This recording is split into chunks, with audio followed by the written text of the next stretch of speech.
ये कह रहे हैं कि लॉ एंड ऑर्डर या पुलिस का कोई मतलब नहीं है, अगर लॉरेंस खड़ा हो जाता है, लॉरेंस से अगर ड्रग का बाजार, अगर पुलिस कुछ नहीं कर रही है, हाँ, और जो क्रिमिनल्स हैं वो बेखौफ घूम रहे हैं और खराब हो रहा है देश, एंटी नेशनल एक्टिविटीज हो रही हैं, तो हमको नहीं करना पड़ेगा क्या देश के लिए कुछ? आप घर में बैठे रहेंगे या मैं घर में बैठे रहेंगे? नाम रखेगा तो ये क्रिमिनल एक्टिविटी है या नहीं है? देखिए, ये आइडियोलॉजिकल बातें हैं, इसमें कोई मार पिटाई नहीं हो सकती, उसके खिलाफ एक आइडियोलॉजिकल कैंपेन छिड़ सकती है कि आपने ऐसा क्यों किया, तैमूर के बारे में आप आर्टिकल्स लिखिए, तैमूर पे प्रोग्राम्स करिए कि तैमूर क्यों हीरो है। अपराध है या नहीं है? अपराध नहीं है, अपराध नहीं है ना, क्योंकि कोई लॉ नहीं है, ऐसा कोई लॉ नहीं है। लॉ बन जाए ऐसा तो लॉ बनना चाहिए क्रिमिनल्स के नाम पर। कल उत्तर प्रदेश में योगी जी ने एक अध्यादेश पारित कर दिया, हाँ, कि जाति सूचक शब्द का इस्तेमाल नहीं होगा, बिल्कुल, जाति की रैली नहीं होगी, बिल्कुल, और ये जो गुजर और ब्राह्मण या क्षत्रिय लिखते हो, ये सब नहीं चलेगा, हाँ, गाड़ियों पे जो चलाते हो नहीं चलेगा।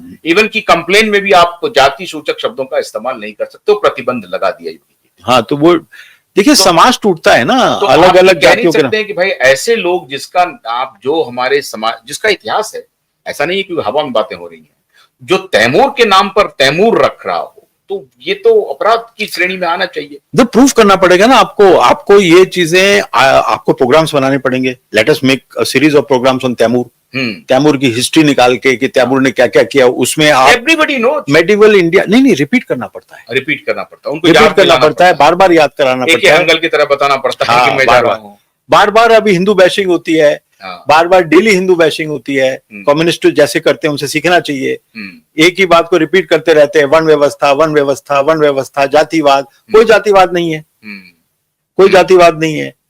जो ब्राह्मण जो सबसे ऊंचा माना जाता है, उसको हिदायत दी है कि उसको गरीब की तरह रहना है, वो अपने घर में संकलन नहीं कर सकता, वो 5 दिन से ज्यादा का राशन नहीं रख सकता, ये नहीं बताते, गरीबी में रहना है। दरिद्रता और ब्राह्मण दोनों पर्यायवाची शब्द हैं, ये नहीं बताता कोई।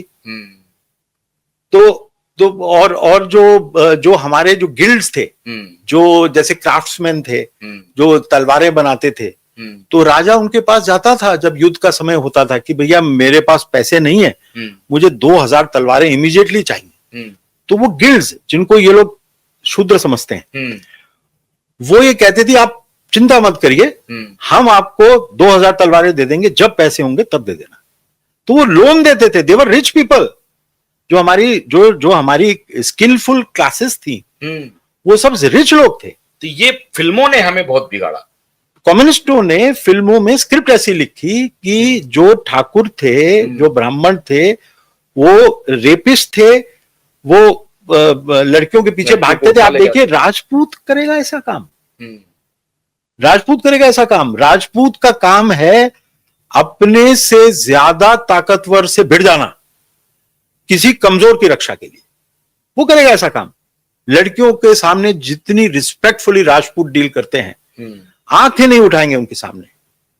आप देखिए, जाइए चौहानों राठौड़ों के घर में, देखिए वो कैसे उनको बदनाम करा।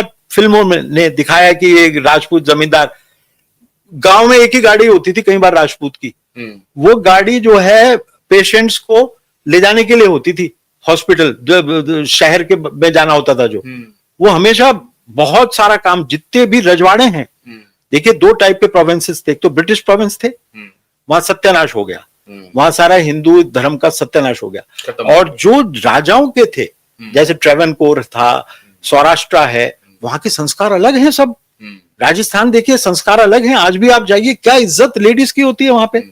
और इन फिल्मों में क्या दिखाया है, राजपूत महल में भाग रहा है लड़की के पीछे। और एंजल्स और फिर जो ब्रिटिश इंडिया मैकॉले, ये सब मिलकर के एक तरफ एक भारत का निर्माण कर रहे थे, जो हमको डिविसिव बना रहा था। हमारे माइंड में उन्होंने घुसा दिया पॉइजन। और वो सबसे डेंजरस चीज है। इससे अच्छा मार देते, पॉइजन डालने से अच्छा बेटर होता हमारे लिए। लेकिन इन्होंने क्या किया, और भी खतरनाक काम किया, हमारे मन में जहर डाल दिया। तो हम हर चीज जहर की दृष्टि से देख रहे हैं। अब मोदी जी अच्छा काम कर रहे हैं, इंडियन नॉलेज सिस्टम को उन्होंने कंपलसरी किया है सभी कोर्सेज में।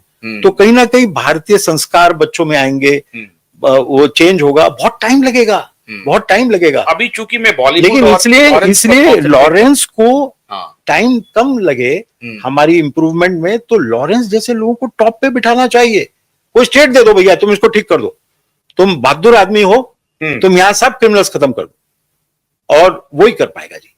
जैसे योगी ये भी कोई कर रहे हैं। बहुत जो है ना, बहुत ही लॉ एंड ऑर्डर और रूल कानून का बुक, राज नहीं होना नहीं, चाहिए, उससे नहीं रूल होगा। ऑफ लॉ, ना ना ना, रूल ऑफ लॉ करते करते तो यहाँ आ गए बॉलीवुड में। हाँ, ये लोगों ने तैमूर रख लिया। हाँ, हाँ, अगर इस तरह की बात होती, हाँ, तो क्या सैफ तैमूर अपने बेटे का नाम रखता? अगर लॉरेंस का खौफ उस तरह का होता? नहीं, किसी का भी खौफ नहीं है इन लोगों को, इन लोगों को किसी का भी खौफ नहीं है। सारा इंटेलिजेंसिया इनके साथ है, न्यूज़पेपर मीडिया इनके साथ है। इनके जो हिंदू बच्चे जिनको हम संस्कार नहीं दे पाए, वो पागल हुए पड़े इनके हेयर स्टाइल के लिए। ये पागल हुए पड़े कि वो गाड़ी कितनी तेज चला रही है। नहीं पता कि अंदर सिगरेट पी पी के सारे लंग्स सत्यानाश हो चुके हैं, लिवर डैमेज हो चुके हैं इन लोगों के। ऊपर से हीरो हैं, अंदर से जीरो हैं, ये किसी को पता ही नहीं है। तो उस शक्लें अगर इनकी देख लो ना बिना मेकअप के, तो लगेगा किसी टीबी हॉस्पिटल में आप गए हो। इस तरह की शक्लें हैं इनकी।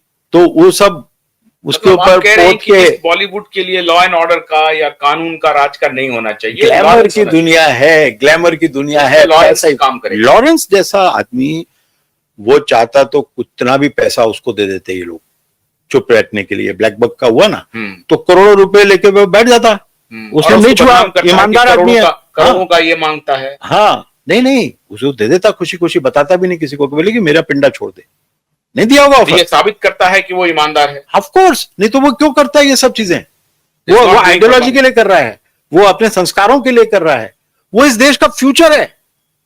ऐसा आदमी जो अपने धर्म के लिए खड़ा हो गया, हिंदुओं में कहां मिलता है ऐसा आदमी? उसको कहा जा रहा है कि गैंगस्टर है, एक्सटॉर्शनिस्ट है। उसको बोलेंगे ही, नहीं तो वो हिंदू का और स्ट्रांग बना देगा ऐसा आदमी। तो उसको बदनाम करके आउट ऑफ, उसको कह देंगे क्रिमिनल है, और उसको वो कर देंगे क्रिमिनल है तो जेल में डालो। जेल में तो है वो। हाँ, तो प्रूफ जेल में तो है, लेकिन वो चार्जेस है ना अभी तो। हाँ, अभी प्रोसिक्यूट नहीं हुआ ना, मेरा कहने का मतलब ये था। हाँ, प्रोसिक्यूट नहीं हुआ। तो आप ये कह रहे हैं कि बॉलीवुड में जितनी गंदगियां हैं वो आज की नहीं है, वो बहुत पहले से तैयार की गई हैं। उसमें कम्युनिस्ट की बड़ी भूमिका है और जिहादियों की बड़ी भूमिका है, और उसने जो है तो पूरा डिवीजन किया हुआ है। उसने सनातन को डिफेम किया, हिंदुइज्म को डिफेम किया, और अब जो वर्स्ट सिचुएशन बन के खड़ा है, और जो खास तौर से ये खान्स जो है, उसके सल्तनत को आपको लग रहा है कि लॉरेंस डिस्ट्रॉय कर देगा? देखिए, अगर हम लोग बिश्नोई की सहायता नहीं करेंगे, हाँ, वो अकेला क्या कर लेगा? अगर पूरा समाज जो है, हिंदू समाज जो है, इंटेलिजेंसिया को उसके हिंदू समाज है, अब वो हिंदू समाज इस प्रोपेगेंडा का विक्टिम बन जाता है कि ये क्रिमिनल है, तो वो खड़ा नहीं होता उसके साथ में। तो हिंदू भी जो है ना, वो बहुत ज्यादा वो इन्फॉर्म नहीं है बेचारा, वो विक्टिम बन जाता है of ideology. Hindu organisations victim बन जाती हैं। जो हिंदू ऑर्गेनाइजेशंस को काम दिया गया था कि भैया आप हिंदुइज्म की रक्षा करिए, उनमें से सेक्युलरिज्म की बहुत बार बार खुशबू आती है, बार बार खुशबू आती है। तो प्रॉब्लम है थोड़ी सी हमारे, इसको कहते हैं प्रज्ञा दोष। प्रज्ञा दोष, हाँ, प्रज्ञा दोष हो गया। हाँ, प्रज्ञा दोष। हाँ, तो मयंक जी, बहुत बहुत शुक्रिया, आज आपने बॉलीवुड पर हमसे बात की, और मैं आपसे आपने जो मूवी बनाई है अब मैं उस पर बात करना चाहूंगा, लेकिन आप स्टूडियो में आए, बहुत बहुत शुक्रिया।